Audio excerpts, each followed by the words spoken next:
il faudrait qu'il fasse 8 fois le tour de la Terre avec l'accélérateur pour avoir des énergies qui ont de l'allure. Si on va faire virer en rond en place, ça va sauver de la place.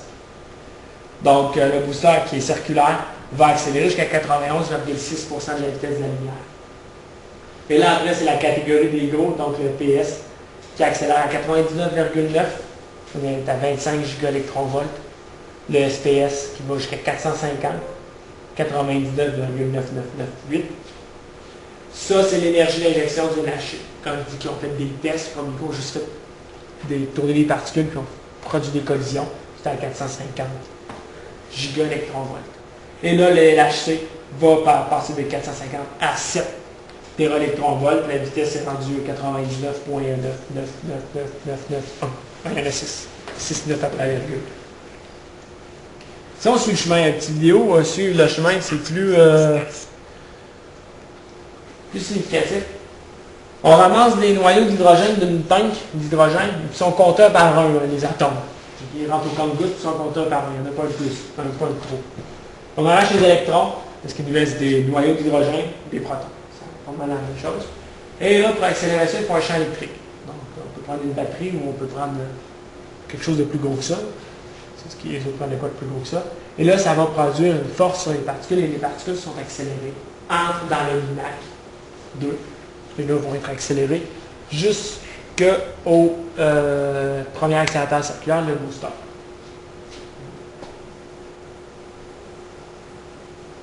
Bon, de manière à être un peu plus efficace, le booster sépare les particules en 4 paquets. Là. Il y a 4 petits tunnels. Et là, les particules sont accélérées de manière circulaire. Comment on fait pour accélérer les particules de manière circulaire? Il faut 2 trucs. Je vais en parler plus en détail. Lorsque je vais parler du LHC, il faut un champ électrique qui est pulsant. En fait, un champ électrique qui va donner un coup sur les particules à chaque fois qu'ils passent. Et là, à chaque fois que les particules vont passer, il va transférer de l'énergie vers les particules. Il faut aussi des champs magnétiques pour permettre aux particules de tourner. On prend une particule, on accélère, elle n'a pas tendance à tourner, elle a tendance à aller en ligne droite. Donc, il faut un champ magnétique ajustable pour permettre aux particules de rester sur une trajectoire circulaire. Et lorsque, bon, ça c'est toutes les petites particules, c'est le morceau qu'on veut tourner en ce moment. Là, on va suivre 2 paquets, il y en a un autre qui s'en vient. Là, on a 2 en rose, un bleu. Et là, ils sont dans le PS et ils sont encore accélérés via exactement la même technique. Champ électrique qui frappe à chaque fois que les particules passent et un champ magnétique qui s'assure qui tourne. Et là, ils sont envoyés vers le SPS. On peut comparer l'hydrocèle, le booster, il est là, il est minuscule par rapport à toute la liste. Ils sont encore accélérés, même technique. Et lorsqu'ils atteignent leur énergie de 450 gigaélectronvolts, ces particules-là sont prêtes à l'injection dans le LHC. Donc, du LHC, ça ressemble à ça. Il y a 2 injecteurs, j'en ai parlé rapidement tantôt, il y a 2 tunnels, dans deux tuyaux différents dans le LHC. Ça circule en sens contraire. Et il y a 2 cavités d'injection. C'est des cavités d'injection permettant d'injecter une gang de protons dans le sens horaire, qui vient rentrer dans le sens horaire, et l'autre entre dans le sens anti-horaire.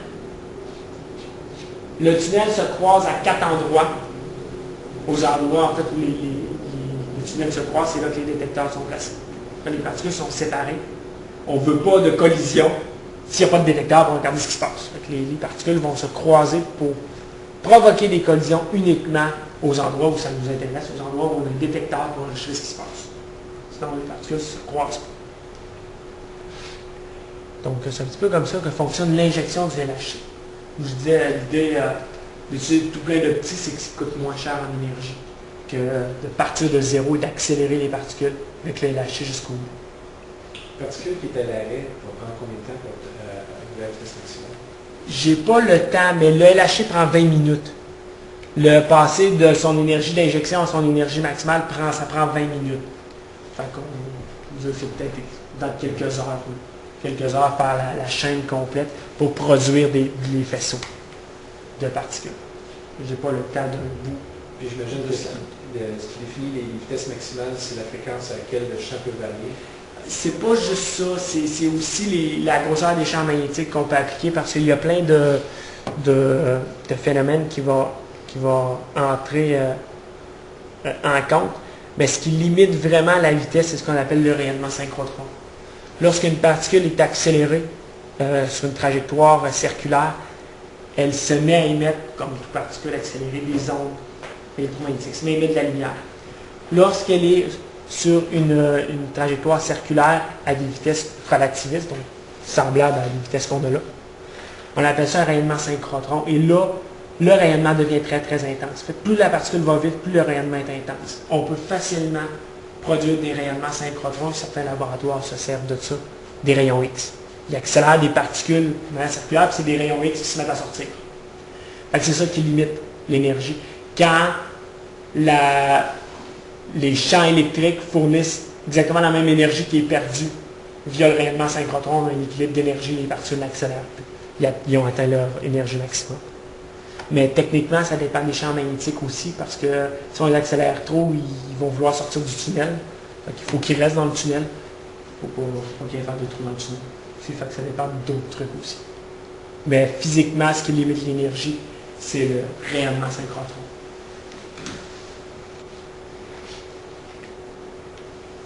Donc, je vais parler plus en détail là, des champs électriques qui donnent des coups, puis des aimants. Là. Je vais parler plus en détail. C'est les deux ingrédients essentiels pour un accélérateur circulaire. Ce qu'on appelle les cavités REM, les cavités résonantes électromagnétiques. C'est eux autres qui donnent l'énergie et les éléments supraconducteurs. Donc, regardons les cavités résonantes. On appelle résonante électromagnétique, bon, c'est un champ électrique qui est utilisé pour accélérer les particules, et résonante, parce qu'en fait, il y a une résonance. Physiquement, on appelle ça une résonance. À chaque fois que les particules vont accomplir un tour, on leur donne un coup, tout le temps au même moment. Comme quand on se pousse sur une balançoire. C'est exactement le même phénomène. Ce qu'on appelle une résonance en physique. Bon, le nombre, il y a 8 cavités différentes par faisceau. Donc, en fait, ça en fait 16. Qui sont regroupés en 2 modules. Pour chaque faisceau, il y a 2 modules qui regroupent 8 cavités, 4 chaque. À chaque fois que les particules traversent une cavité, il y a une différence de potentiel de 2 millions de volts qui est appliquée au faisceau. Et ce que le fun de travailler des volts en physique, c'est que ça correspond directement à une augmentation d'énergie de 2 millions d'électronvolts. C'est aussi simple que ça. Les calculs sont super simples. Fait que, à chaque fois que les particules passent dans une cavité, leur énergie augmente de 2 mégaélectronvolts. Fait que pour passer de 450 milliards à 7000 milliards, ben, ça prend pas mal de petits coups de 2 millions. C'est pour ça que ça prend à peu près 20 minutes de faire le processus au complet. Donc, fréquence, c'est 400 MHz. Ça, c'est le nombre d'impulsions qu'ils vont donner par seconde.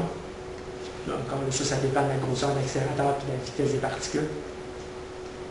La température d'opération de ces cavités résonantes-là, c'est 4,5 degrés Kelvin. Donc, c'est à peu près moins 268 degrés Celsius. Pourquoi c'est aussi froid que ça? Ben, rendu là, il faut utiliser des aimants supraconducteurs. Il faut utiliser en fait des supraconducteurs pour le courant électrique. Pour plusieurs raisons. La première, sauver de l'énergie. Tout simplement. S'il y avait une résistance pour produire des différences de potentiel aussi grandes que ça nécessiterait encore beaucoup plus d'énergie que ce qu'il consomme. L'autre truc, si ce n'est pas des supraconducteurs, en fait, un supraconducteur a 0 de résistance électrique. Donc, il n'y a aucun dégagement de chaleur électrique.